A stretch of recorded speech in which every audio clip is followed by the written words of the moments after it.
Todo ser humano, por naturaleza, tiene una forma de ser, una forma de pensar, una forma de vivir. Todo en relación a su entorno. Eso es lo que hace diferentes de otros. Es decir, les da una identidad. La educación es un proceso de aprendizaje, de adquirir conocimiento, y ello se adquiere con el pasar de los años, viviendo, recreando y practicando lo aprendido. La educación principal que nuestros antepasados andinos les inculcaban a sus descendientes fueron Amasúa, Amayuya, Amaqueya. Esos fueron los ejes fundamentales en los que nuestros antepasados se establecían. Eran modelos de educación y conducta. Una cultura que básicamente ha transmitido su conocimiento en forma oral. Entonces, nuestros padres, nuestros abuelos nos han transmitido esto, lo que vamos a comentar ahora. Entonces, si hablamos de valores, obviamente lo que estamos diciendo es de que hay cierto título de principios morales en el cual nuestras culturas más antiguas han estado, ¿no? Basándose como conducta. ¿Para qué? Para que haya una sociedad en armonía. Los conocimientos eran transmitidos por los ancianos, a los cuales se les consideraba sabios por sus comunidades. Este conocimiento fue adquirido por el pasar de los años. La enseñanza era dirigida hacia niños y jóvenes. En 1874, bajo el gobierno de Tomás Frías, se promulgó la ley de la exvinculación que sustituye la propiedad colectiva por la propiedad individual. En otras palabras, se titularizan los terrenos de las comunidades. Esta ley obligó a los indígenas a aprender a leer y escribir obligatoriamente, dando origen a las escuelas clandestinas, que eran comandadas por los caciques apoderados.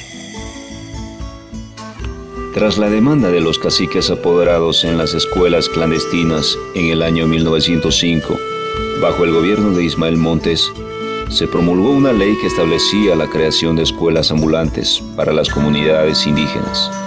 Este movimiento dio origen a la primera escuela indígena denominada Ayllu de Warisata, el 2 de agosto del año 1931, en la localidad de Achacachi, Warisata, al mando de Elizardo Pérez y Avelino Siñani, con un método diferente de enseñanza, el cual consistía en una educación comunitaria, recíproca, solidaria, acompañado de talleres de carpintería, cerrajería y albañilería.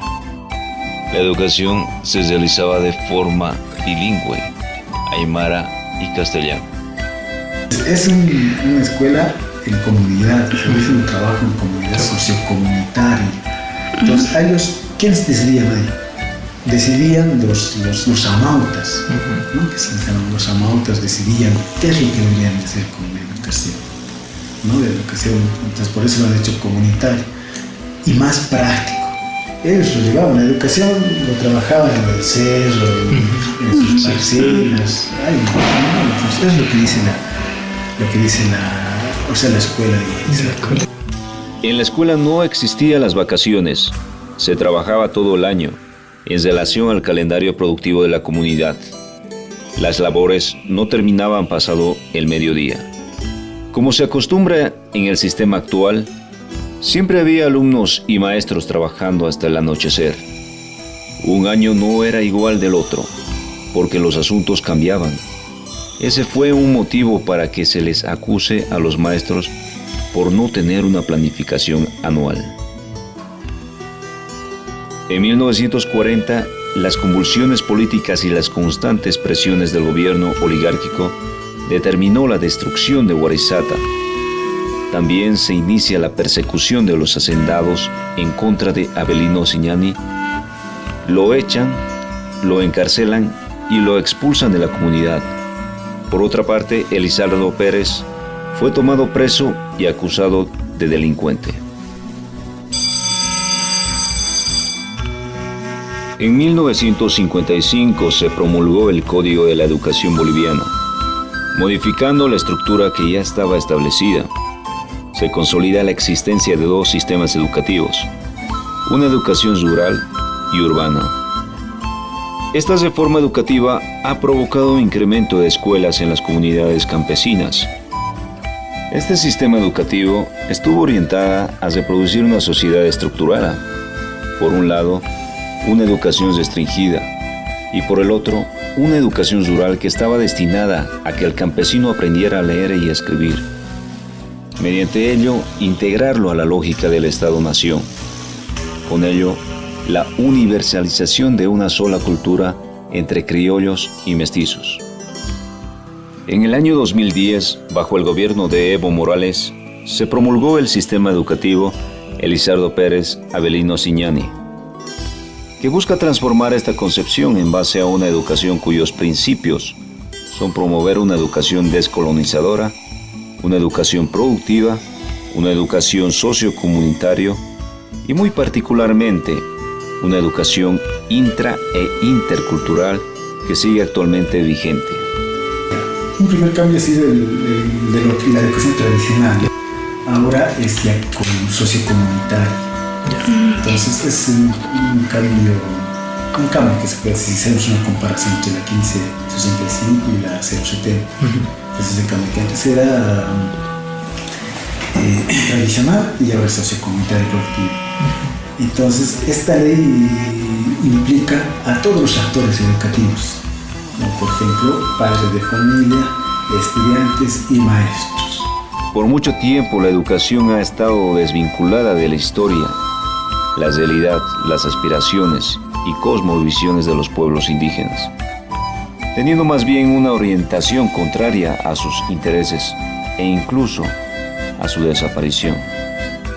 La reforma educativa trajo consigo una masa de personas civilizadas, entre citadinas e indígenas, es decir, personas que sepan leer y escribir y no personas pensantes.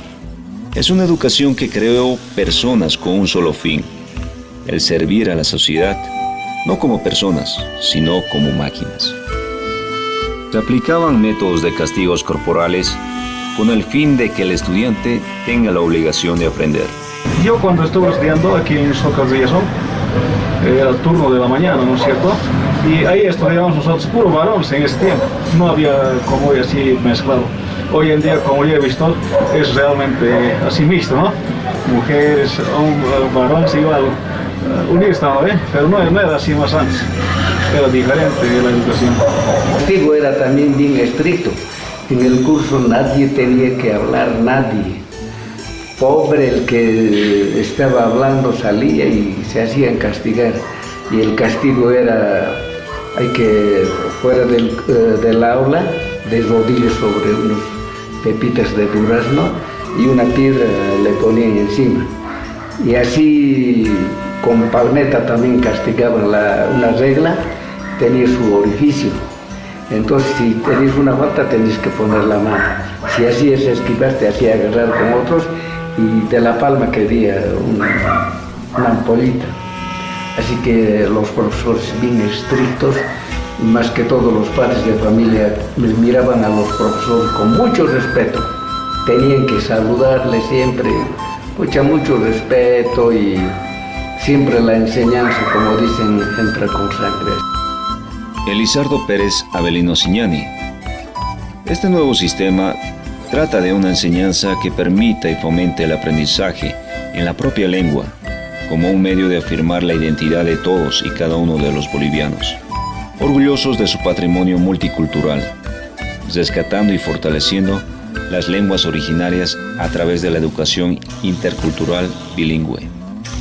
Pese a que este promete inculcar la identidad indígena, el profesor y el estudiante siguen en la misma situación, porque la sociedad no es la misma, no es comunitaria, es individualista. Intentan establecer un sistema comunitario a una sociedad individual.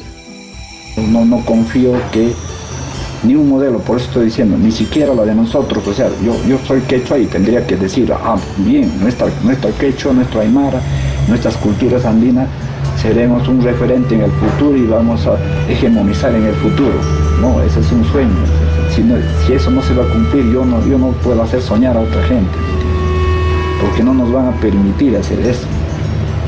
Igualmente también nosotros, o sea, lucharemos hasta el final. Tampoco no vamos a buscar que nos hegemonicen los neoliberales ni los capitalistas.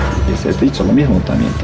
Tampoco ellos no deben estar soñando de que en el planeta Tierra ellos son los únicos, no señores, amos y señores que nos van a subyugar. La escuela se creó con un propósito, un solo fin, el de tener una sociedad dócil, manipulable, obediente, sin criterio. Es decir, tener el control total de la humanidad. Se inventan sistemas de educación maquilladas de mentiras, engaños, promesas falsas, terminando todos en un ciclo sin fin.